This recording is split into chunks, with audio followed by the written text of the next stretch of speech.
When there's something strange in the Shibuya neighborhood, who you gonna call? Hello, Ghostbusters. Oops, sorry, wrong number. No, I meant Akito and his supernatural sidekick KK. The superpowered ghostbusting buddies that share the same body, like Eddie Brock and a considerably less hostile version of Venom. Enough talk. Let's get moving. I recently had hands-on with the first 4 hours of Ghostwire Tokyo, in which I got to step into Akito's shoes and explore a large chunk of its Tokyo-inspired open world, sniff out several spooky side missions, and indulge in numerous showdowns with its malevolent mobs of spectral assailants. It was an eerie and consistently engaging outing, and one that left me intrigued as to what other surprises lie waiting in its rain-slicked city streets. Let go! Give me your right hand! If you can imagine a Yakuza game in which the pedestrians and perverts have been replaced by ghouls and ghosts, then you'd have something close to Ghostwire Tokyo's highly detailed take on the Japanese capital.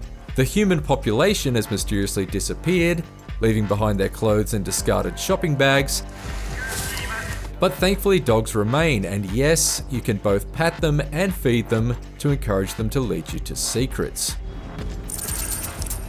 Good boy. Otherwise, the only residents to be found are spirits that need to be absorbed using Akito's paper doll, and the visitors, faceless and occasionally headless paranormal predators that will pursue you relentlessly should you fail to take them out with a sneak attack first. Thanks to his pal KK riding shotgun in his psyche, Akito has access to a growing number of elemental powers to put these poltergeist punks in their place. Pulling off Akito's gesture-based attacks is a bit like performing sign language, where every sign says "dodge this." Yet although Akito's fantastical finger guns may seem foreign to most first-person shooter fans, his attacks are not as far removed from your standard action game arsenal as they first appear. His rapid-fire but weak-powered wind gusts are your pistol. The wider spray of his water blades are your shotgun. The charged-up fireball blasts are your grenade launcher. And his bow and arrow is your... well, actually, that's basically just a regular bow and arrow.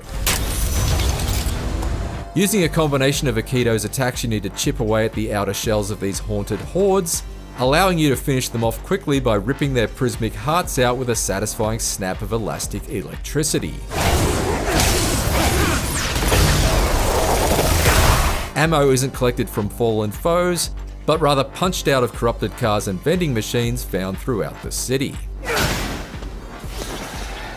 Any spirits you absorb can be taken to these Egon Spengler approved payphones and converted into cash and XP. The former for buying consumable health items from convenience stores, I always find myself buying stuff like this. and the latter used to unlock upgrades in Ghostwire Tokyo's skill tree.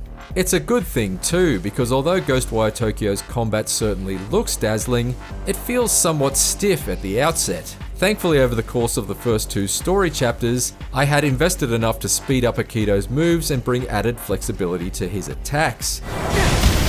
And I started warming a bit more to Ghostwire Tokyo's finger-flung fireworks. But while this bustin' makes me feel good, it's yet to make me feel great. I found exploring Tokyo, on the other hand, absolutely gripping from the get-go. While Ghostwire Tokyo begins with the majority of its open-world map shrouded in deadly fog, What is up with this fog? activating Torii gates gradually reveals its sprawling expanse, and I was pleasantly surprised by its verticality. Akito can grapple flying yokai spirits to launch himself up to rooftops, and employ a handy glide ability to soar around in search of secrets. But Ghostwire Tokyo's central mystery also leads you down into subterranean shopping arcades and subway tunnels deep below the streets. And with a number of treasure hunts to complete, What's this? there certainly seems to be plenty of hidden sections in the city to scour.